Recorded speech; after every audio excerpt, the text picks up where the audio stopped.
రోజుల పాటు జరిగినటువంటి బ్రహ్మోత్సవాలు నేటితో ముగుస్తున్నాయి. 21 రోజుల పాటు ఆగమోక్తంగా శాస్త్రోక్తంగా సర్వజనుల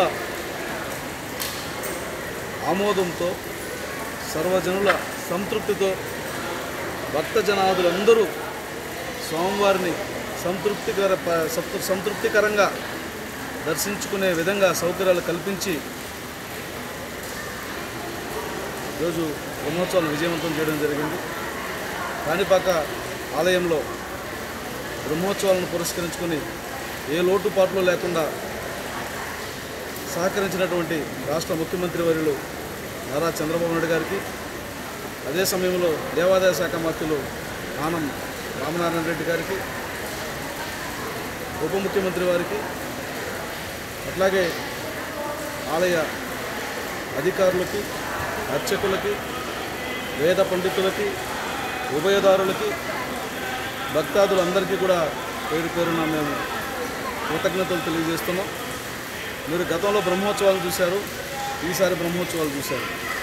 విశేషంగా భక్తజనం తరలి రావడం జరిగింది.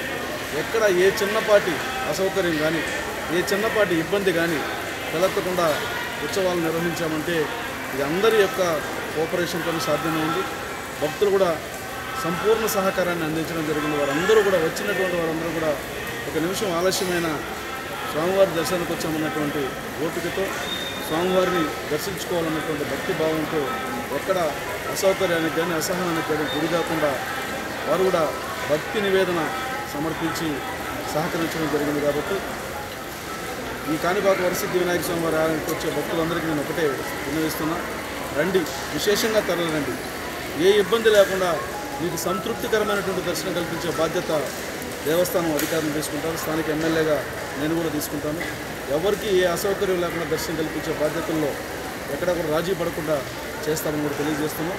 బ్రహ్మోత్సవాలు సక్సెస్ చేసినటువంటి వాళ్ళలో మీడియా ప్రతినిధులు కూడా ప్రముఖ పాత్ర పోషించారు. మీ అందరికీ కూడా పేరు పేరున ధన్యవాదాలు. మరిన్ని వీడియోస్ కోసం ఛానల్ ని సబ్స్క్రైబ్ చేయండి. లేటెస్ట్ అప్డేట్స్ కోసం వాట్సాప్ ఛానల్ ని ఫాలో చేయండి. అండ్ లింక్ డిస్క్రిప్షన్ లో ఉంది.